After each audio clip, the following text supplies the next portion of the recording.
wali waxaa socda gurmadka iyo baadigoobka dadkii ku waxyeeloobay qaraxii ka dhacay isgoyska Soobe ee magaalada Muqdisho.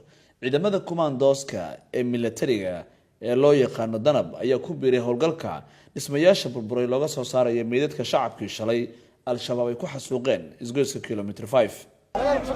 ciidamadan waa ciidamada militariga gaar ahaan kuwa commandoska sida u jeedaan waxa ay saacadan oo ah xilli dambe oo habeena ay halkan ka baadigoobayaan meedadka dadkii halkan guriyuhu ku dumeen waa isgoyskii Soobe ee magaalada Muqdisho oo qaraxii dadka badan ay ku dhinteen oo ka dhacay.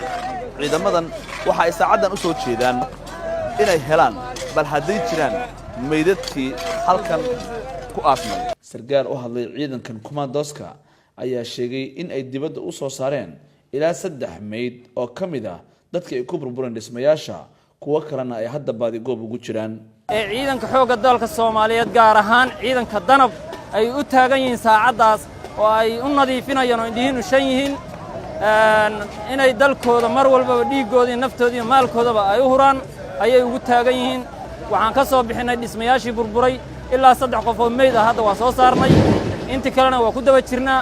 waxaan doonaynaa mar kasta aan u taaganahay una dhimanaynaa waxay tahay dan gaar ah oo aan ka leenahay maahan waa dan Soomaaliyeed waa dhulka Soomaaliya waa qarannimada Soomaaliyeed difaacayno mar walba waa u taagnaan doonaa insha Allah ta'ala waana ka sifayn doonaa daalimiinta dalkan ee ku soo duushay hadii Ilaahay yiraahdo.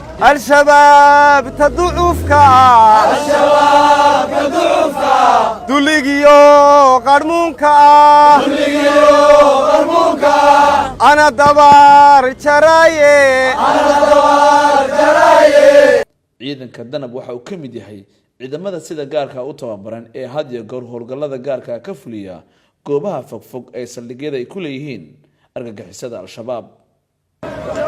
450 kamid ah ciidamada commandoska ee Danab ee kula dagaalama al-shabaab banaanka magaalooyinka ayaa iminka aad u jeedaan iyagoo ka shaqeynaya isgoyska Soobe ee magaalada Muqdisho oo shalay qarax uu ka dhacay.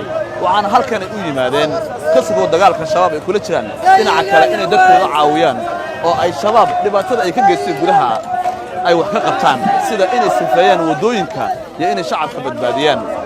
Ali Baasha Cabdullaahi warbaahinta qaranka magaalada Muqdisho.